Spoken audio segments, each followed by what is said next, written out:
Hello friends, welcome to Pavithra life style. நம்ம இன்றைக்கி இந்த வீடியோவில் ரொம்ப டேஸ்டான ரொம்ப ஈஸியான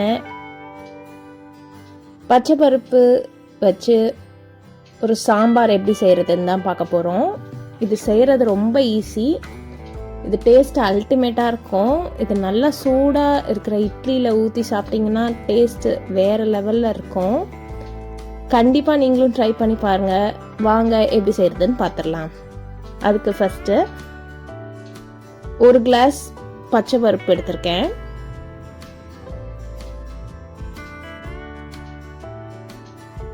இதை நல்லா வாசனை வர அளவுக்கு வறுத்து எடுத்துக்கலாம்.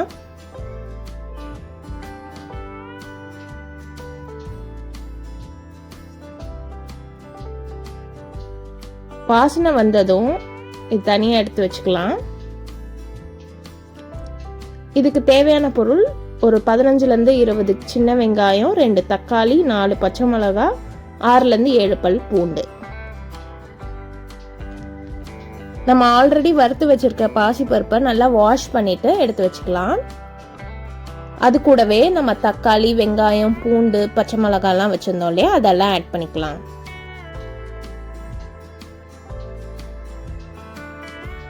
ஒரு டீஸ்பூன் மஞ்சத்தூள், இந்த டிஷ்க்கு தேவையான அளவு உப்பு, 1 டீஸ்பூன் சாம்பார் பொடி. இதோட ரெசிபி நம்ம ஆல்ரெடி நம்ம சேனலில் போட்டிருக்கோம். அதோட லிங்க் நான் டிஸ்கிரிப்ஷனில் ஆட் பண்ணுறேன். வேணுன்றவங்க செக் பண்ணி பாருங்கள். கொஞ்சமாக கொத்தமல்லி, அதுக்கப்புறம் 1லேருந்து 1.5 கிளாஸ் அளவுக்கு தண்ணி ஆட் பண்ணிக்கோங்க. அதுக்கப்புறமா தேவைப்பட்டுச்சுன்னா நம்ம ஓப்பன் பண்ணது கூட ஆட் பண்ணிக்கலாம். குக்கர் மூடி 4 விசில் விட்டு எடுத்து வச்சுக்கலாம். இப்போ ப்ரெஷர்லாம் போனதுக்கப்புறம் ஓப்பன் பண்ணணும். இந்த மாதிரி நல்லா மசிச்சு விட்டுருங்க. உங்களுக்கு ஓப்பன் பண்ணும் போதே ரொம்ப நல்லா குக் ஆகி இருந்ததுன்னா இந்த மாதிரி மிக்ஸ் பண்ண வேண்டாம். இந்த சாம்பார் கொஞ்சம் தண்ணியாக தான் இருக்கணும். தண்ணி எனக்கு கம்மியாக இருந்ததுனால நான் ஒரு 3/4 கிளாஸ் தண்ணி ஆட் பண்ணிக்கிட்டேன். அதுக்கப்புறம் அது நல்லா கொதிக்கணும். அதுக்குள்ளே நம்ம தாளிச்சிடலாம். அதுக்கு என்னென்ன தேவைன்னா ஒரு வெங்காயம், கருவேப்பிலை, 3 காஞ்ச மிளகாய். ஒரு கடாயில் ஆயில் ஊற்றிட்டு ஆயில் சூடானதும் கடுகு ஆட் பண்ணிக்கலாம்.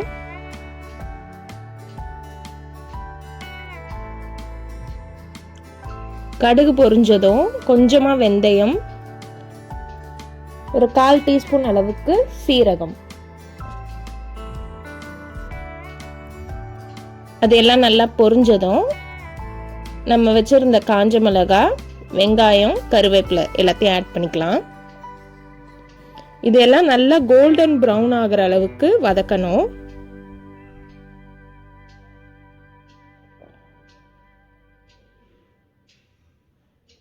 இப்போதான் நம்ம சேனலை ஃபர்ஸ்ட் டைம் பார்க்குறீங்கன்னா மறக்காம சப்ஸ்கிரைப் பண்ணிக்கோங்க. அப்படியே பெல் ஐக்கனும் ஆல்ல வச்சுக்கோங்க.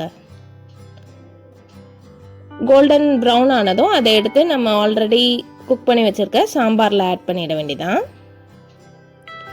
மேலே இந்த மாதிரி கொத்தமல்லி போட்டு இறக்குனீங்கன்னா டேஸ்டான பச்சை பருப்பு சாம்பார் ரெடி ஆகிடும்.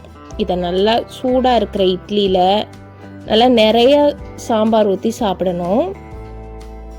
அப்போ தான் டேஸ்ட் சூப்பராக இருக்கும்.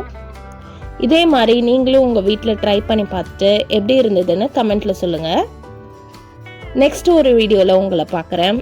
பாய்.